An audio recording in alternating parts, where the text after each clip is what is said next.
जब प्रशंसकों की भीड़ एक खिलाड़ी का नाम पुकार उसकी हौसला अफजाई करती है तो थकान और हार का डर सब पीछे छूट जाता है। हर ताली और हर नारा उस खिलाड़ी के अंदर के चैंपियन को एक नई ताकत और ऊर्जा देती है। नई दिल्ली के इंदिरा गांधी स्टेडियम में खेली जा रही प्रतिष्ठित बैडमिंटन प्रतियोगिता इंडिया ओपन में भी लगातार यही देखने को मिल रहा है।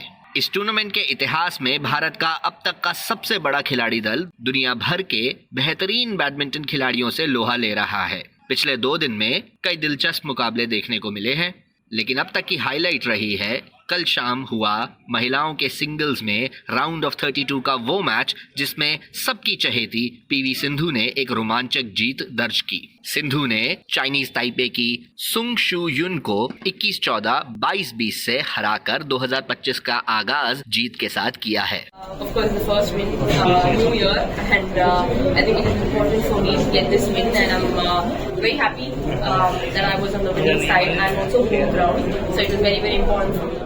करीब 6 हफ्ते के अवकाश के बाद कोर्ट पर उतरी सिंधु ने बताया कि उन्हें अपने नए कोच के साथ तैयारी करने का बहुत ज्यादा समय तो नहीं मिला है, लेकिन उनका जोश और जीत की भूख हमेशा वाली है। It's been pretty good. I mean, we've trained, I think, for 1.5 weeks, max to max. I mean, we didn't get much time, and I think apart from that, yeah, I mean, there were lots of ups and downs last year, but I think I ended off with a good win, and I think that gave me the confidence, and I feel it's just a matter of time and rhythm, and I am getting back there, so I think it should be good. I mean, obviously it doesn't matter, if you win or lose. It's very important that you give your 100% at the end of the day. If you work hard, definitely you will get citizen. I mean, there are a lot of tournaments. We have back-to-back tournaments, but it's important that, as I said again, to stay injury-free. But yeah, again, it would be really nice and good that if I get another medal. But again, it is not going to be easy. Just as I say, I have to work hard for it. So. मुकाबले के दौरान भारतीय समर्थक निरंतर सिंधु का नाम पुकार उनका उत्साहवर्धन कर रहे थे।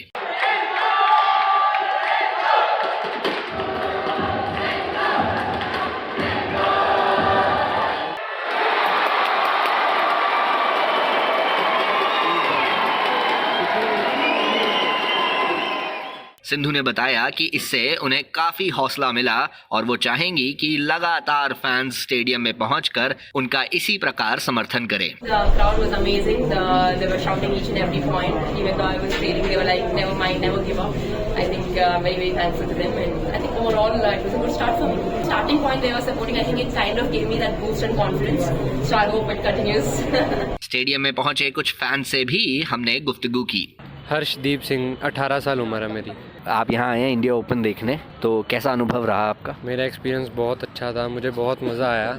सुबह से लेके अब मैं यहाँ पर ही हूँ, अभी 5 घंटे हो गए हैं, बट मैं एक मिनट के लिए भी यहाँ पे बोर नहीं हुआ, क्योंकि बैडमिंटन मेरे को बहुत अच्छा लगता है, तो मेरे को बहुत मज़ा आया। कौन से फेवरेट प्लेयर्स हैं आपके?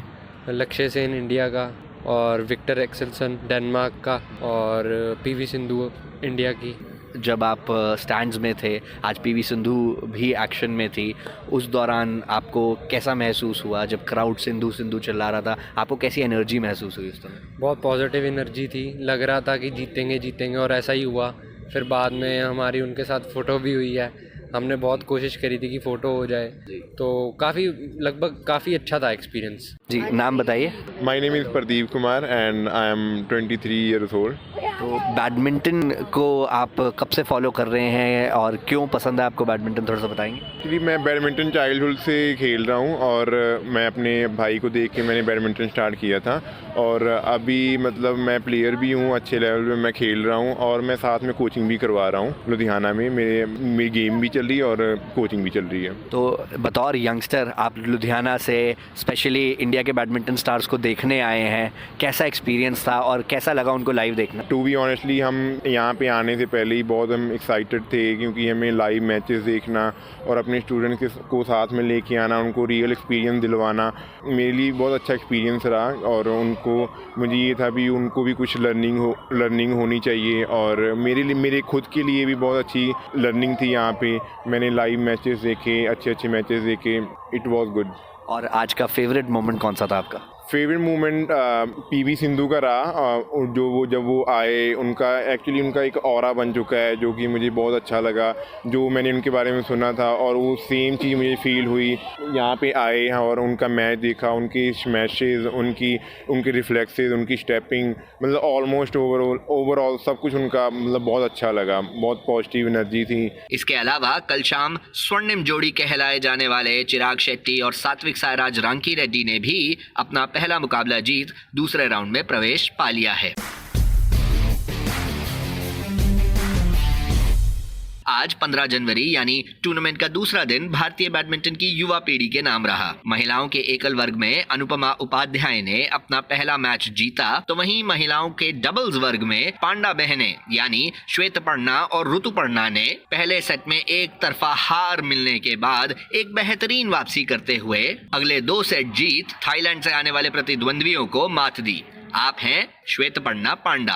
मेरे हिसाब से ये हमें कॉन्फिडेंस देगा, क्योंकि ऑब्वियसली मैं हमेशा होप करती हूँ कि एक फर्स्ट राउंड मैच अच्छे से फाइट करके खेल के हम जीत के नेक्स्ट राउंड जाए, तो मैं ऑब्वियसली इसको एक कॉन्फिडेंस के हिसाब से ही लूँगी टॉप फाइट को, बिकॉज आजकल तो रैंक में कुछ फ़र्क नहीं पड़ता, सारे ही ऑलमोस्ट एक लेवल पे खेलते हैं, तो हमें उस दिन कैसे परफॉर्म करना है, हम पे कैसे कॉन्फिडेंस, हमारा कोऑर्डिनेशन रखना है, ये इंपॉर्टेंट है। तो मेरे लिए ऑब्वियसली कॉन्फिडेंस है। टारगेट ये है कि हम लोग अभी खुद से अच्छा करें, ऐसे बड़े टूर्नामेंट्स में एक एक राउंड अच्छा खेले और नेक्स्ट राउंड भी अच्छा खेले, जितना हो सके हम अच्छा खेल सके और हमारा पॉइंट्स इंप्रूव कर सके और आगे होपफुली हम लोग वर्ल्ड में टॉप 10 में आ सके।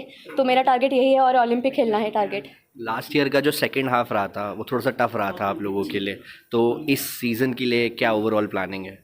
इस सीज़न के लिए अभी फ़िलहाल के लिए कल का मैच में फोकस करना है, उसके बाद फिर हम अगर अच्छा खेले तो नेक्स्ट राउंड में फोकस करना है।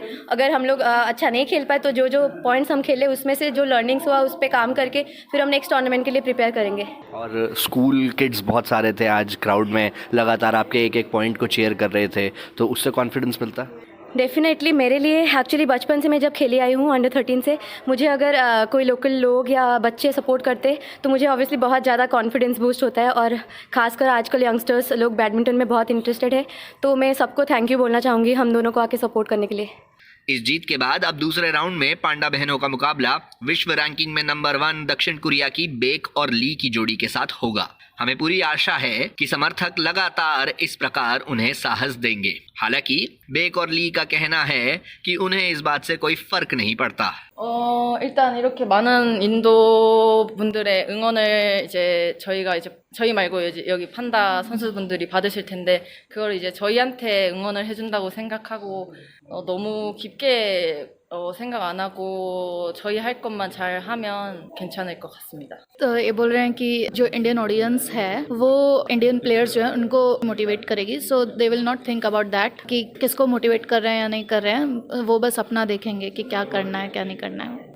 तो वहीं पांडा बहनें भी आत्मविश्वास से भरपूर है और इस चुनौती के लिए पूरी तरह तैयार हैं। डेफिनेटली हम लोग आपस में उसके बारे में डिस्कस करेंगे, अपने पापा से डिस्कस करेंगे, बिकॉज हम लोग खुद खेलते इधर बिना कोच के खेलते, तो ऑब्वियसली हमें इसके लिए पापा से कॉल पे बात करके प्लान करना है नेक्स्ट मैच कैसे खेलना है, बट हमें एक्चुअली अपने पे फोकस करना है, चाहे वो वर्ल्ड नंबर 1 या 2 हो अगेंस्ट में, और हमें अपना पूरा गेम डिलीवर करना है कोर्ट पे। When we started playing in 2022 हम लोग अपने पापा के पास एक छोटा सा कोर्ट है जिधर हम प्रैक्टिस करते, तो हम लोग तब से खुद से ट्रैवल करते और खेलते हैं, और पापा ऑब्वियसली इतना एक्सपेंसिव है बाहर आना, तो वो हमारे साथ नहीं आ पाते, बट एक बात ये है कि हमारा जो बॉन्डिंग है और मुझे मेरी छोटी बहन पे जितना भरोसा है वो मुझे हमेशा बूस्टअप करता है, और मुझे लगता है हम लोग अच्छा फाइट करते हैं, तो डेफिनेटली हम लोग खुद से ही और अच्छा खेल सकते हैं। महिलाओं के ही डबल्स में भारत की एक और जोड़ी को जीत मिली। युवा जोश और अनुभव के मिश्रण वाली तनीषा क्रास्टो और अश्विनी पोनप्पा की जोड़ी ने काव्या गुप्ता और राधिका शर्मा को हराकर दूसरे राउंड में प्रवेश पा लिया है। तनीषा क्रास्टो इसके अलावा मिक्स डबल्स में भी शिरकत कर रही हैं, जहां अपने जोड़ीदार ध्रुव कपिला के साथ उन्होंने अपना पहला मैच कल जीता था।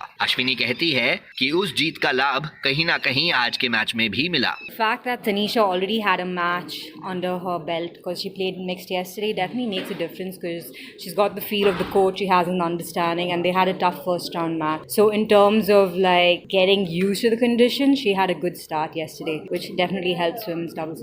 Playing in 2 categories, does that add to the pressure and the workload?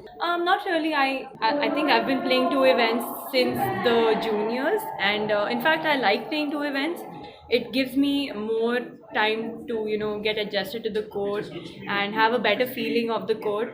But I think I genuinely have fun in both the events, and because I think my game is pretty much very similar in both the events. But yeah, both are in different places, but I enjoy both events. भारतीय समर्थकों को इन हर्ष और उल्लास से भरे परिणामों के बीच थोड़ी सी मायूसी भी झेलनी पड़ी। उभरती हुई महिला खिलाड़ी मालविका बंसोद को एकल वर्ग में अपने मैच में चीनी प्रतिद्वंद्वी के विरुद्ध हार का सामना करना पड़ा। हालांकि मुकाबला कड़ा था और अंतिम सेट तक गया। करीब एक हफ्ते पहले इसी विरोधी से मालविका 2 सीधे सेट में हारी थी। नहीं, ऑब्वियसली ये मैच बहुत इंपॉर्टेंट है, क्योंकि लास्ट वीक जैसे मैंने कहा कि मैं इससे स्ट्रेट 2 में हारी थी, तो एक हफ्ते के अंदर मैंने काफ़ी इंप्रूवमेंट किया एक गेम लेने के लिए। तो डेफिनेटली ये जो हार भी है तो बहुत बड़ा लर्निंग एक्सपीरियंस है। नेक्स्ट टाइम श्योर मैं उसको बहुत और बेहतर तरीके से टैकल करूँ। सो टू ऑल द यंगस्टर्स मैं कहना चाहूँगी कि बस मेहनत करो, क्योंकि ये गेम में बहुत ज़्यादा मेहनत है, और बिल्कुल एक हाथ 2 अगर परफॉर्मेंस अच्छे नहीं आते हैं तो उससे हार नहीं मान जानी है। बहुत मेहनत करनी है, क्योंकि मेहनत के अलावा कोई ऑल्टरनेटिव नहीं है। तो आप टफ रहिए, मेंटली गिव अप मत करिए और उस पर लगे रहिए, दैट्स ऑल। इस वक्त पुरुषों के एकल वर्ग में 2 अहम मुकाबले खेले जा रहे हैं, जहां एक तरफ एचएस प्रणॉय चाइनीज ताइपे के सूली यांग का, तो वहीं प्रियांशु रजावत दक्षिण कोरिया के कोडाई नारोका का सामना कर रहे हैं। आज शाम भारत के युवा सितारा लक्ष्य सेन अपना पहला मुकाबला चीनी ताइपे के लिन चुन यी के विरुद्ध खेलेंगे। इसके अलावा ओलंपिक गोल्ड मेडलिस्ट डेनमार्क के विक्टर एक्सेल्सन और इंडोनेशिया से आने वाले स्टार खिलाड़ी जोनाथन क्रिस्टी भी आज शिरकत करते नजर आएंगे। प्रोड्यूसर महेंद्र सिंह लालस के साथ आकाशवाणी के लिए दर्पण तिकिया की रिपोर्ट।